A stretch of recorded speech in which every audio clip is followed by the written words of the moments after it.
tell us a little bit about how you raise your fish and what kind of fish you raise. Okay, we raise both white tilapia and silver tilapia, and we raise them in an aquaponic system, which is a recirculating system that combines aquaculture and hydroponics. Behind me we have 3 separate tanks. Each one of them has about 3,000 fish in it.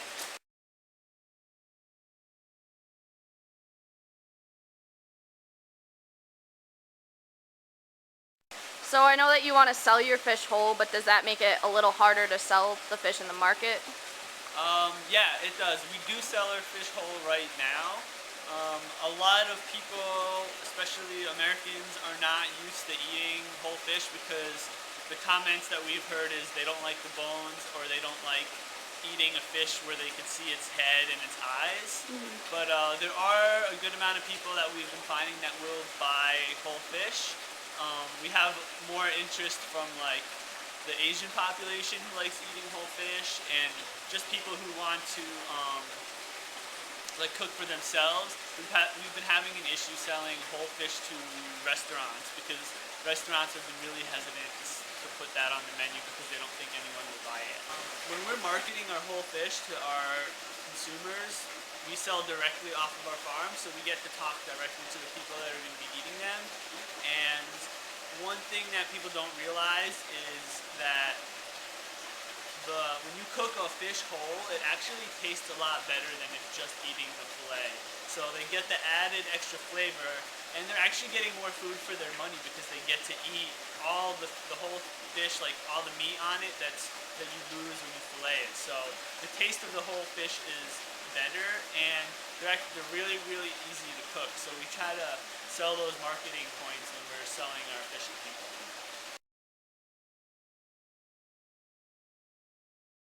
It's hard to say whether our consumption of only the fillets causes an environmental problem, because I'm sure that every company does something different with the waste.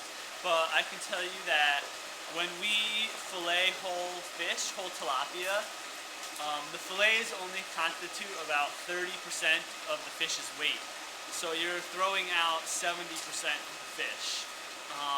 And depending on what you're doing with that waste, it could be an environmental problem or it could not be. And I'm sure sometimes it is an environmental problem. I think that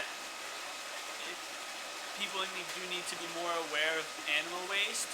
And there's been groups throughout history, like Native Americans, that when they would kill a buffalo, they would use every single part of the buffalo, so they didn't have to waste anything. And I think as the world's supply of fish in the oceans decreases and fish farming becomes a bigger environmental problem in general because of pollution and all the antibiotics they use, I think we're going to have to start focusing more on using the resources we have to their fullest potential.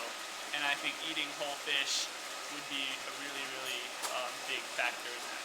First off, in case you know who I am, I'm Bobcat from Main Street Farms. What's up, New Visions? Yeah. So, on the topic of overfishing, so, you know, a lot of people know that we've been taking, you know, fish out of ocean ecosystems faster than some of the populations can regenerate. For example, cod used to be really popular for fish and chips, and they estimate about 95% of the cod populations have disappeared from the oceans. So what are some alternatives that the fish industry has been doing to counteract some of the damage they've done?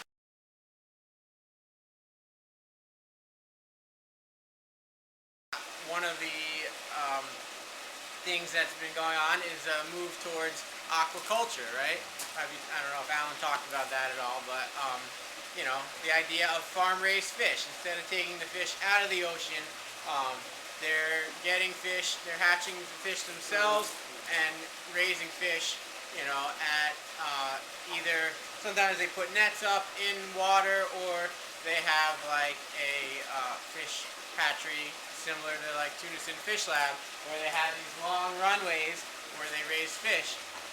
So aquaculture has become, you know, a trend over the last, I don't know, 10 or 20 plus years, I'm sure.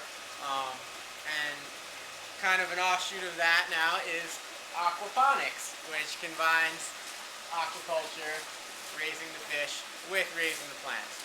So to be progressive as humans, we're trying to keep on getting smarter and better at the things that we do, and I think aquaponics is a great example of that. It's taking something from overfishing, to aquaculture, and now aquaponics, and it's a great little progression of trying to solve a problem.